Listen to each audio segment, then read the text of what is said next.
Creyeron que podían falsificar mi firma para su boda de lujo porque vivían en mi casa gratis. No sabían que su traición convirtió esa casa en el precio de la lección que estaban a punto de recibir.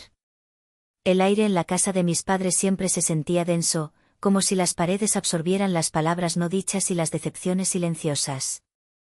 Ese fin de semana no era la excepción. Había conducido las 2 horas desde mi apartamento en Querétaro hasta nuestro pequeño pueblo en el Estado de México con la misma mezcla de obligación y agotamiento de siempre.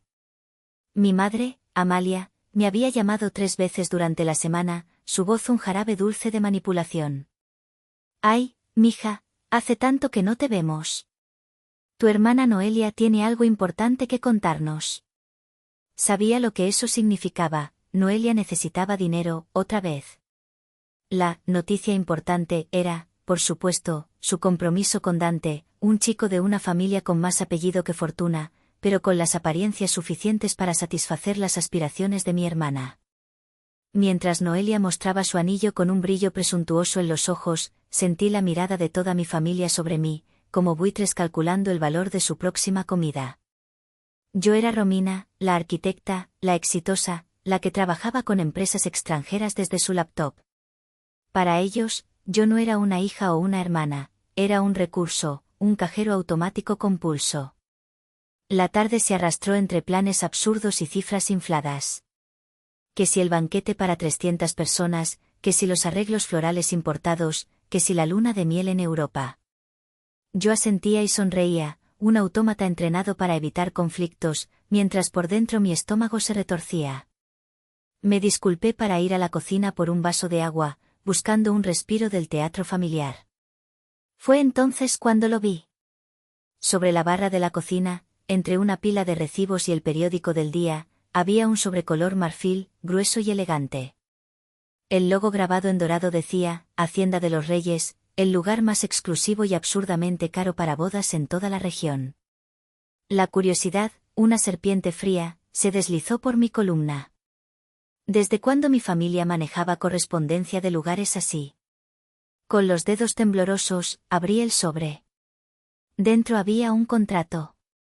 Las páginas se sentían pesadas, importantes. Mis ojos escanearon rápidamente los detalles: servicios de catering gourmet, decoración de lujo, barra libre premium. Y luego, la cifra final, la que me robó el aliento y me heló la sangre. 1.400.000 pesos. $76.000. Era una cantidad obscena, una fantasía febril que no tenía lugar en nuestra realidad. Pasé las páginas con una creciente sensación de pánico, buscando una explicación lógica que no existía. Y entonces, en la última hoja, la encontré. Debajo de la línea que decía, fiador y responsable de pago, estaba mi nombre completo, Romina Valadez. Y junto a él, una firma. Mi firma. O, mejor dicho, un torpe intento de serlo. El vaso de agua se resbaló de mis dedos y se hizo añicos contra el suelo de baldosas, pero apenas registré el sonido. El mundo se inclinó sobre su eje. La caligrafía era temblorosa, los bucles demasiado redondos, la inclinación incorrecta.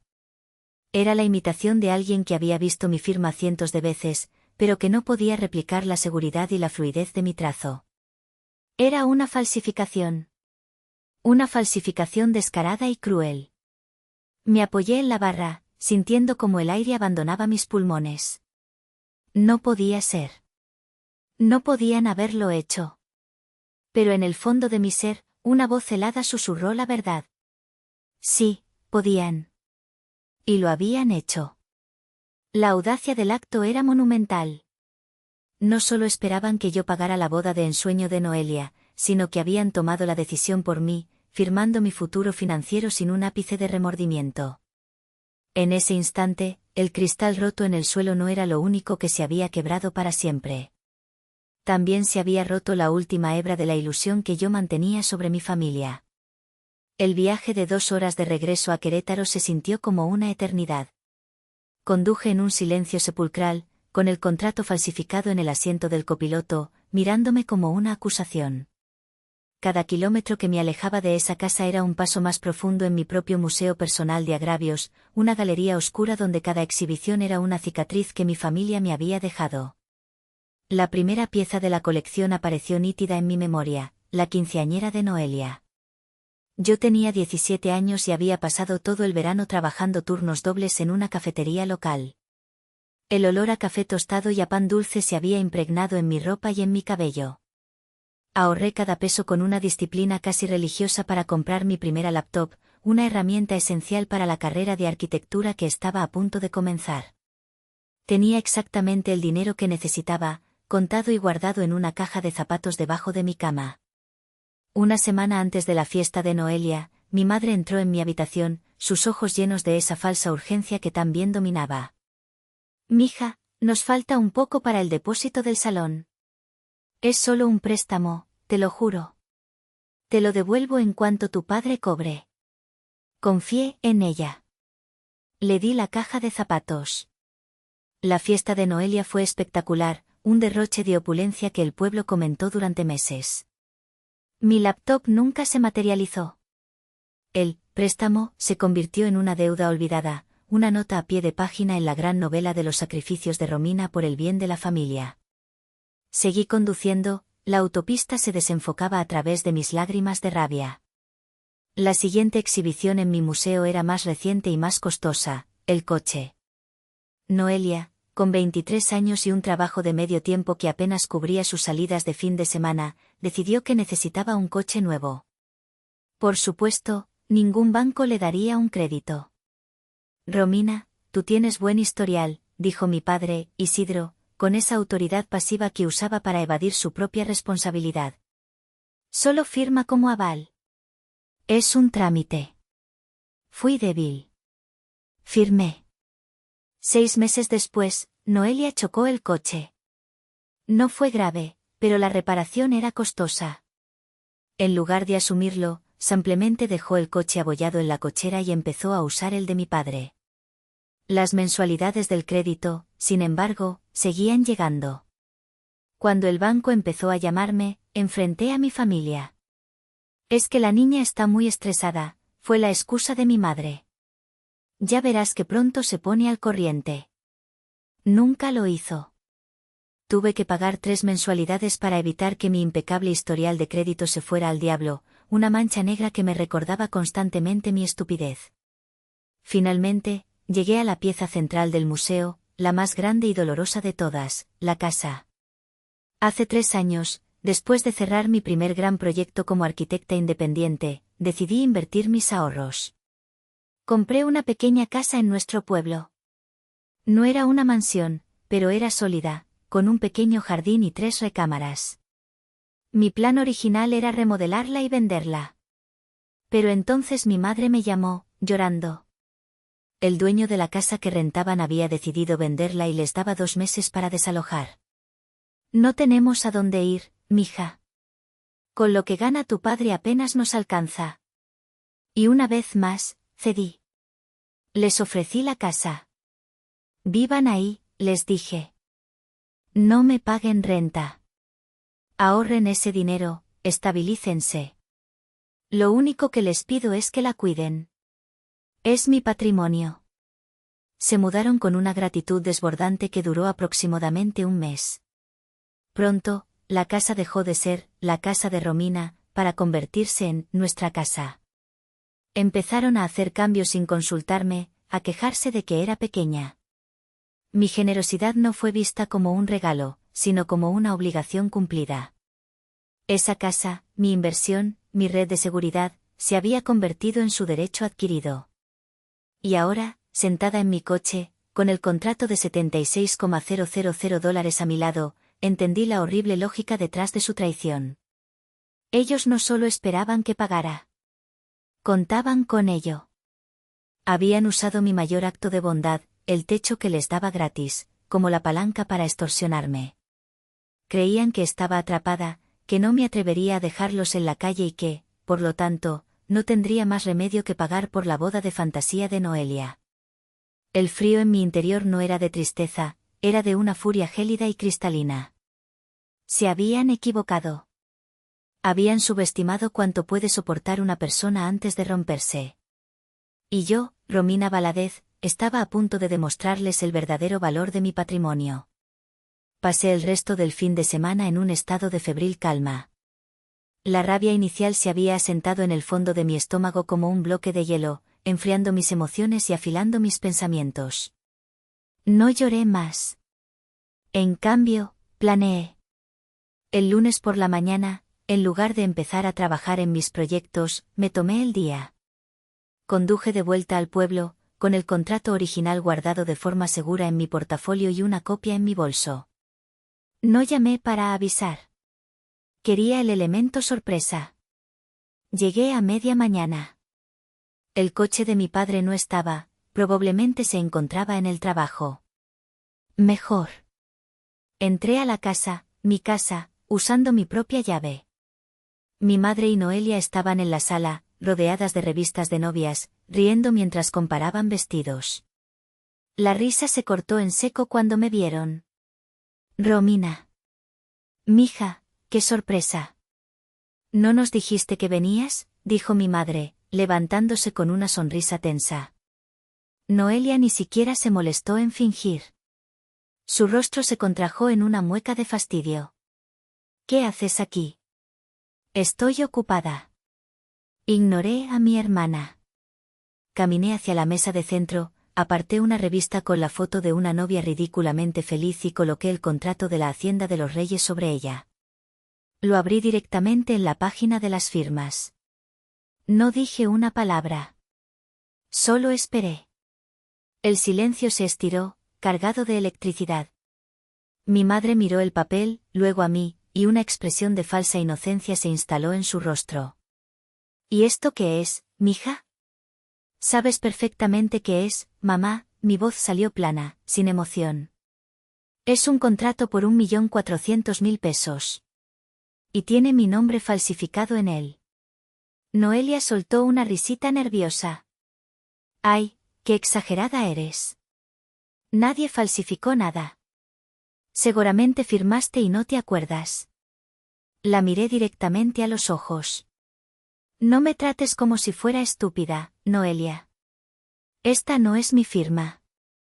Y yo jamás, bajo ninguna circunstancia, habría aceptado pagar esta locura. Fue entonces cuando mi madre, Amalia, desplegó su maestría en el arte del gaslighting. Se sentó, suspiró profundamente como si cargara con todo el peso del mundo y me miró con ojos tristes y decepcionados. Mija, es solo un trámite. Una formalidad para apartar la fecha. Sabíamos que al final nos ayudarías. Siempre lo haces. ¿Cómo íbamos a dejar que tu hermana perdiera el lugar de sus sueños por un simple papel? ¿Un trámite?, repetí, incrédula. Mamá, esto es un fraude. Es un delito. Usaron mi nombre y mi crédito sin mi permiso para adquirir una deuda enorme. No es una deuda, es una inversión en la felicidad de tu hermana, exclamó Noelia, poniéndose de pie. Su voz subió de tono, convirtiéndose en el chillido agudo de una niña malcriada. Siempre eres así, Romina. Egoísta. Todo tiene que girar en torno a ti y a tu precioso dinero. ¿No puedes, por una vez en tu vida, alegrarte por mí? Me alegraría por ti si no estuvieras intentando robarme, repliqué, mi voz finalmente temblando, no de debilidad, sino de una ira contenida que amenazaba con explotar. Nadie te está robando, intervino mi madre, su tono ahora era de una mártir herida. Somos una familia. Y la familia se apoya. Tu padre y yo te hemos dado todo, te criamos, te dimos una educación. Y así nos pagas. ¿Haciendo un escándalo por dinero cuando tu hermana está a punto de vivir el día más importante de su vida? ¿Qué va a pensar la familia de Dante? ¿Que somos unos muertos de hambre? Cada palabra era una cuchillada, diseñada para hacerme sentir culpable, pequeña, malagradecida. Era la misma táctica que habían usado durante años, y durante años había funcionado. Pero algo había cambiado. El hielo en mi estómago no se derretía, se expandía. Esto no tiene nada que ver con el apoyo familiar, dije, mi voz volviendo a ser firme. Esto es abuso. Y se acabó. Me di la vuelta para irme. No había nada más que decir. No iban a admitir su error. No iban a disculparse. En sus mentes retorcidas, ellos eran las víctimas y yo era la villana. Si te vas por esa puerta, estás arruinando esta boda, gritó Noelia a mi espalda. Mi madre añadió el golpe final. Si no ayudas a tu hermana, Romina, estás abandonando a tu familia. Y eso es algo que nunca te perdonaremos. Me detuve en el umbral, pero no me volví. Sus palabras flotaron en el aire, llenas de veneno. Abandonar a la familia. La ironía era casi cómica. Ellos me habían abandonado a mí hacía mucho tiempo, relegándome al papel de proveedora sin rostro. La única diferencia era que ahora, por primera vez, yo estaba de acuerdo con los términos. Tomé mi decisión. Si esto era lo que significaba ser parte de su familia, entonces ya no quería serlo. Salí de la casa y cerré la puerta detrás de mí, el sonido del cerrojo encajando fue el punto final de un capítulo de mi vida. La carretera de regreso a Querétaro fue un borrón de asfalto y rabia. Las palabras de mi madre y mi hermana rebotaban en mi cabeza como balas de plomo: egoísta, malagradecida, abandonando a tu familia. Las lágrimas que me había negado a derramar en su presencia ahora corrían libremente por mis mejillas, calientes y amargas. No eran lágrimas de tristeza, sino de una furia impotente que me ahogaba. Tuve que detenerme. Salí de la autopista en la primera área de descanso que encontré, un lugar desolado con un par de camiones estacionados y el zumbido de los cables de alta tensión. Apagué el motor y el silencio del coche se llenó con el sonido de mis propios sollozos, espasmos violentos que sacudían todo mi cuerpo. Me golpeé el volante con las palmas de las manos, una y otra vez, hasta que el dolor agudo me devolvió a la realidad. Sentada allí, en medio de la nada, con el maquillaje corrido y el alma hecha pedazos, algo dentro de mí hizo clic. Fue como si un interruptor, oxidado por años de desuso, finalmente cambiara de posición. La rabia impotente comenzó a transformarse. Se solidificó, se enfrió, y se convirtió en una determinación tan dura como el diamante. Ellos creían que tenían el control. Creían que su chantaje emocional y la casa que les prestaba eran cadenas irrompibles. Pensaban que yo era débil, que al final, como siempre, me doblegaría para mantener una paz familiar que solo existía en su imaginación. Pero se habían olvidado de un detalle crucial: las cadenas solo funcionan si la persona encadenada acepta su cautiverio. Y yo acababa de decidir liberarme. Saqué mi teléfono del bolso. Mis manos, que antes temblaban de ira, ahora estaban firmes. Busqué en mis contactos hasta que encontré el nombre que necesitaba: la única persona en mi familia que siempre me había mirado como a una persona y no como a una inversión. Mi tío Leonel. Leonel era el hermano menor de mi madre, un hombre que se había abierto camino por sí mismo como agente inmobiliario. Siempre había mantenido una distancia prudente de los dramas de mi familia, observando desde la barrera con una mirada de triste comprensión. Él sabía. Siempre había sabido. Respondió al segundo timbrazo. Romy, sobrina. ¡Qué milagro! ¿Todo bien? Tragué saliva, forzando mi voz a salir clara y estable. Tío Leonel. Necesito tu ayuda. Es algo complicado. Tú dirás. Para ti, lo que sea. Respiré hondo y solté la historia, un torrente de palabras atropelladas pero precisas. El contrato, la firma falsificada, la confrontación, el chantaje. No lo interrumpí para escuchar sus expresiones de sorpresa o indignación. Simplemente expuse los hechos, como un arquitecto presentando los planos de una demolición. Cuando terminé, hubo un largo silencio al otro lado de la línea. Por un momento, temí que incluso él me juzgara, que me diera el mismo sermón sobre la familia. Pero cuando habló, su voz era grave y estaba cargada de una furia tranquila. Romina, eso no es una familia. Eso es una banda de parásitos. Lo que te han hecho no tiene nombre. Es un delito. Sus palabras fueron como un bálsamo, la validación que desesperadamente necesitaba escuchar. Dime qué necesitas, sobrina. Lo que sea. Y entonces, pronuncié las palabras que cambiarían todo.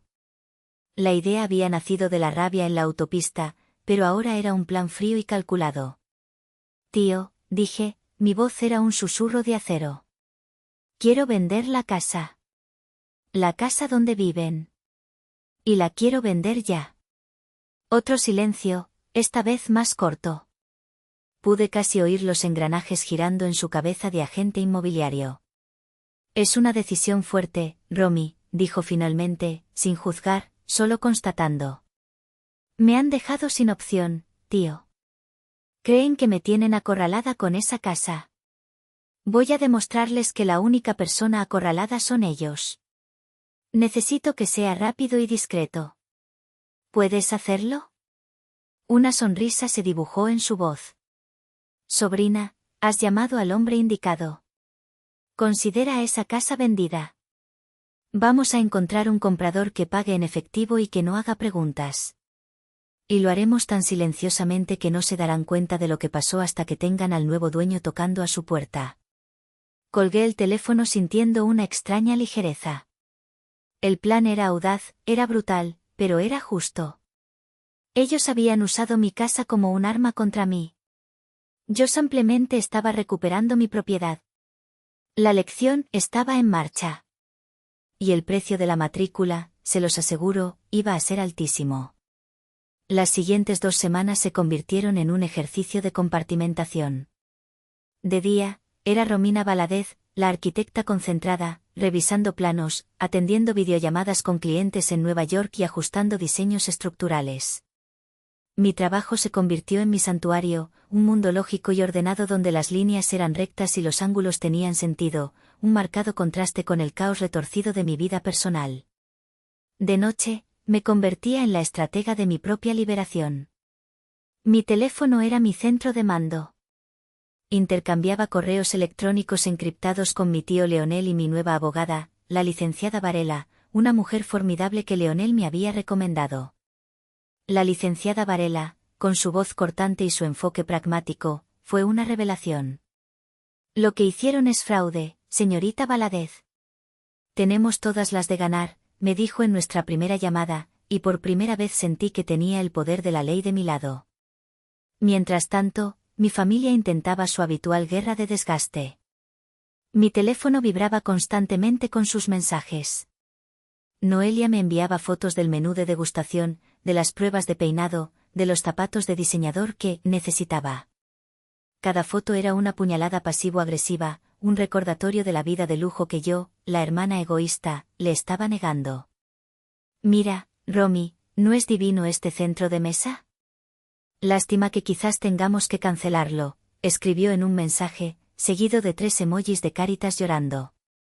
Mi madre optaba por el chantaje emocional directo. Me enviaba mensajes de texto a altas horas de la noche.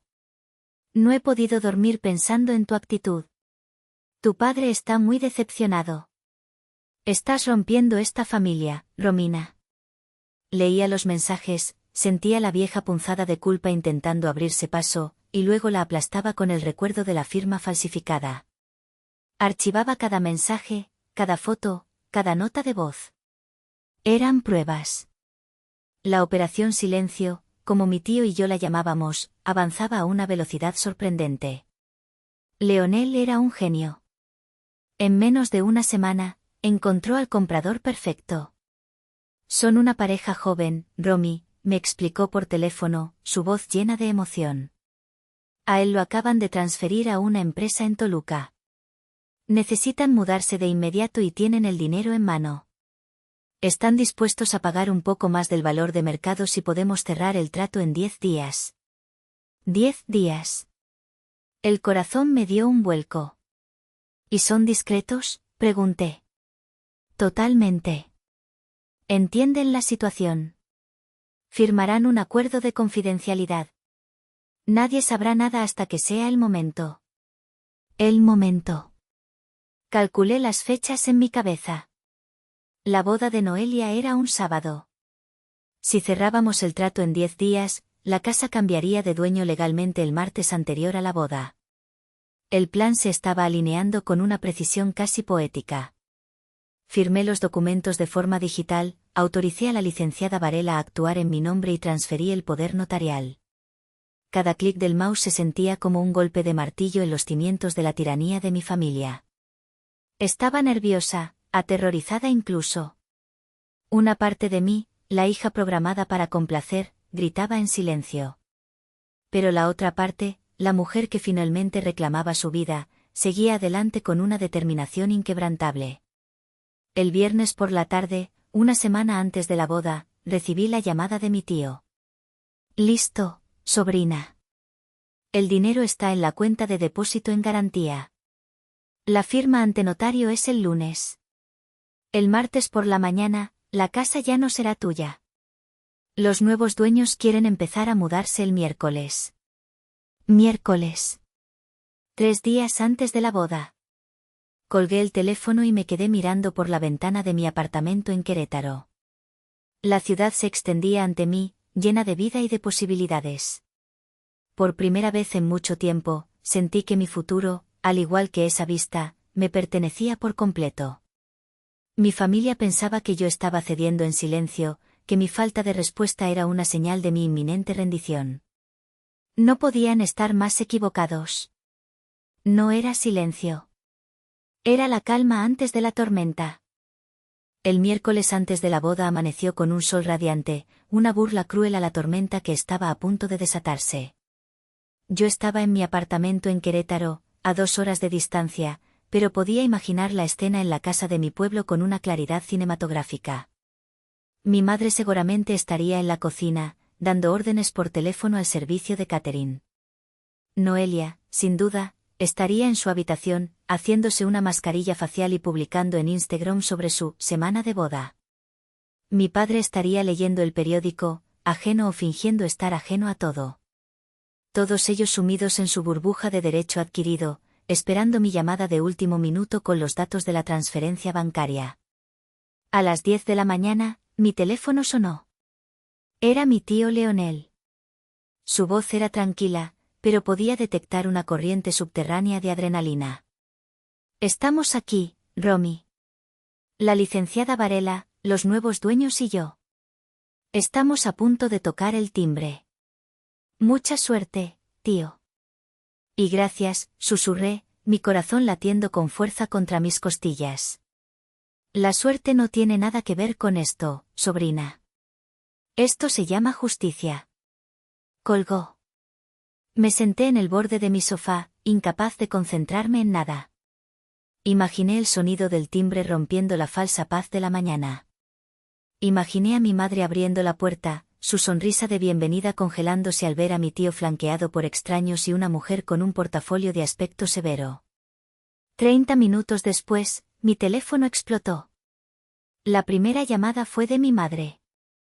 Un número desconocido en la pantalla, ya que había bloqueado el suyo. Dejé que se fuera al buzón de voz. Inmediatamente después, un mensaje de voz apareció. Lo escuché. La voz de mi madre era un chillido agudo, casi irreconocible, una mezcla de pánico y furia. ¿Qué significa esto, Romina? ¿Quién es esta gente? Tu tío está aquí diciendo que vendiste la casa. Llámame ahora mismo. Borré el mensaje. La siguiente llamada fue de Noelia. También la ignoré. Su mensaje de voz fue aún más histérico. Romina. Estás demente. Hay unos extraños en la sala con cintas métricas. Dicen que esta es su casa. Estás arruinando mi boda. Te odio, te odio, te odio. Borré el mensaje. Luego vino mi padre. Su mensaje fue corto y amenazante. Romina Valadez, no sé qué juego estás jugando, pero más te vale detenerlo ahora.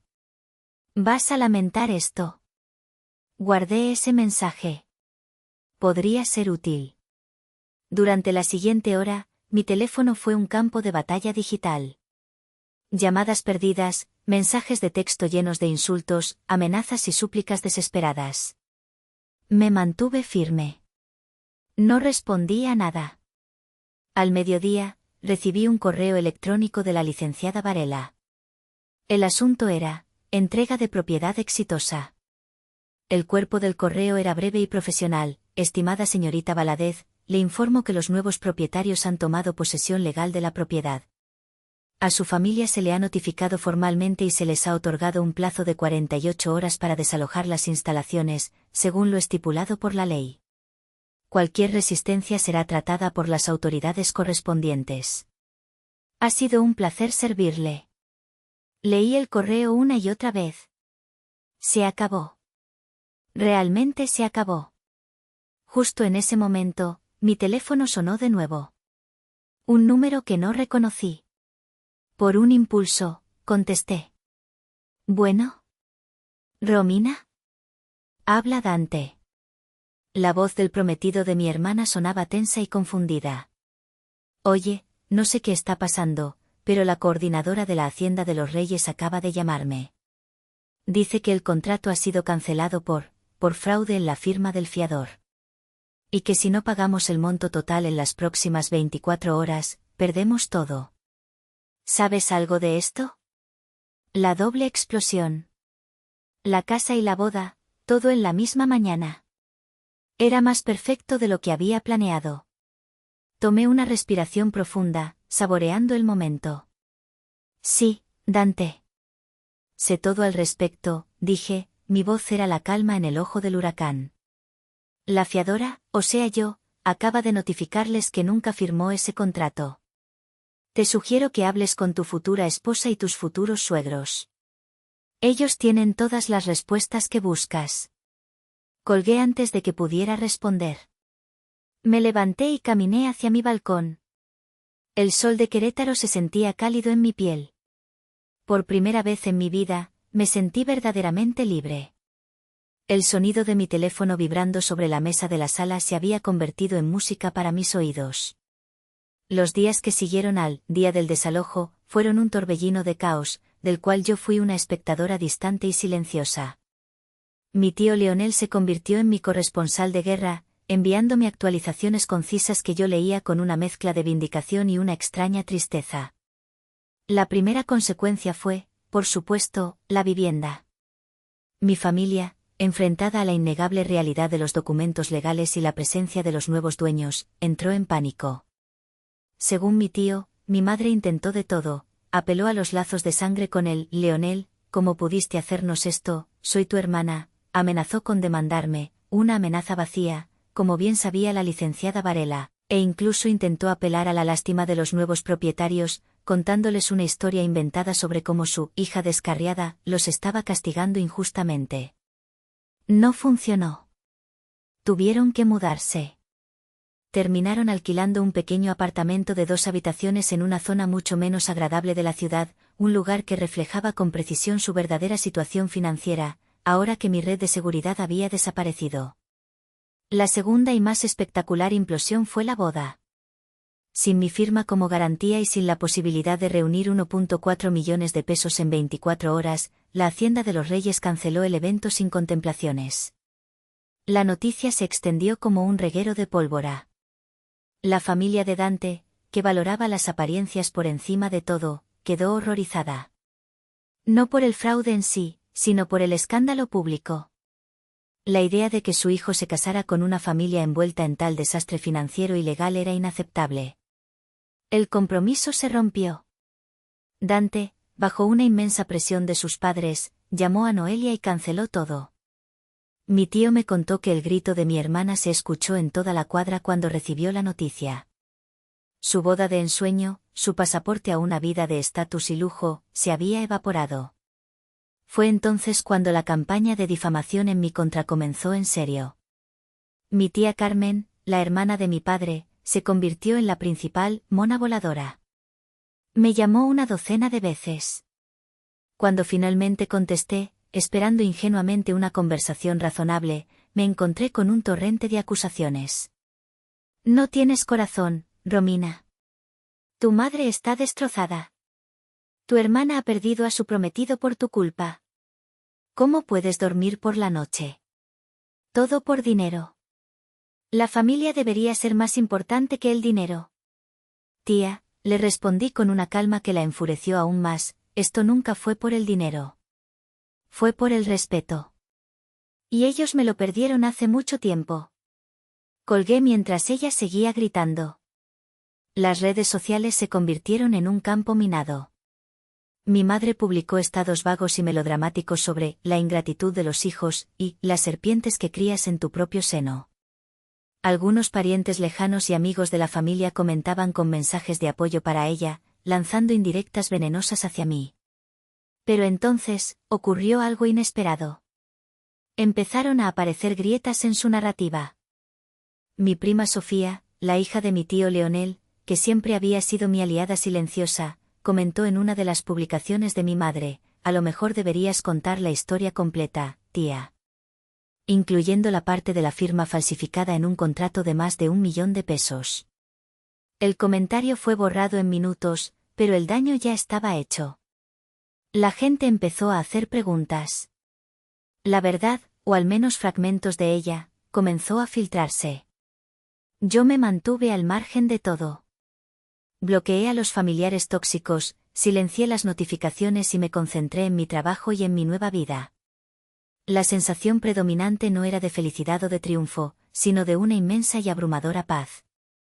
El ruido constante de las expectativas y las demandas de mi familia, un zumbido que había sido la banda sonora de mi vida durante 29 años, finalmente se había detenido. El silencio era hermoso.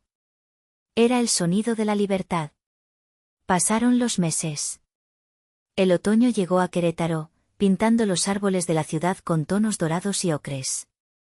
La tormenta en mi vida personal se había calmado, dejando tras de sí un paisaje alterado para siempre. Noelia, según supe por mi prima, había conseguido un trabajo de tiempo completo por primera vez en su vida. Mis padres seguían en el pequeño apartamento, luchando para llegar a fin de mes, aprendiendo a la fuerza el significado de vivir dentro de sus posibilidades. No hubo más intentos de contacto. El silencio de su parte era un reconocimiento tácito de su derrota. Sabían que habían perdido todo el poder sobre mí. Una tarde de sábado, mientras estaba sentada en un café del centro histórico, revisando unos bocetos, recibí un correo electrónico. La dirección era desconocida, pero el asunto era simplemente mi nombre, Romina. Era de mi madre. No era una diatriba furiosa ni un lamento melodramático. Era una carta corta, escrita con una torpeza que sugería que cada palabra le había costado un esfuerzo inmenso. Hablaba de la vergüenza, de las dificultades que estaban pasando. Y por primera vez, contenía una frase que nunca pensé que leería: quizás nos equivocamos. No era una disculpa completa. Estaba llena de excusas y autocompasión. Pero era lo más cercano al arrepentimiento que jamás obtendría de ella. Leí la carta varias veces. La Romina de antes se habría aferrado a esa migaja de remordimiento. Habría sentido una oleada de culpa y habría empezado a pensar en cómo podría arreglar las cosas. Pero yo ya no era esa persona. Cerré el correo. No lo borré, pero tampoco respondí. Me quedé mirando a la gente pasar, a las familias riendo, a las parejas cogidas de la mano. Me di cuenta de que el perdón no era un requisito para sanar. Mi sanación no dependía de su arrepentimiento. Mi sanación había comenzado el día que decidí respetarme a mí misma por encima de su necesidad de controlarme. Algunos puentes no se pueden reconstruir, y quizás no deberían. Se quedan como monumentos a las lecciones aprendidas. Mi familia me había enseñado la lección más dura de mi vida, que a veces, la única manera de salvarte es alejarte. Ellos siempre dicen que la sangre es más espesa que el agua, que los lazos familiares son inquebrantables. Pero, ¿hasta qué punto se puede perdonar la traición en nombre de la familia? ¿Hice lo correcto? No tengo todas las respuestas. Pero mientras el sol de la tarde bañaba la plaza en una luz dorada, supe una cosa con certeza: por primera vez, era libre para descubrirlo por mí misma.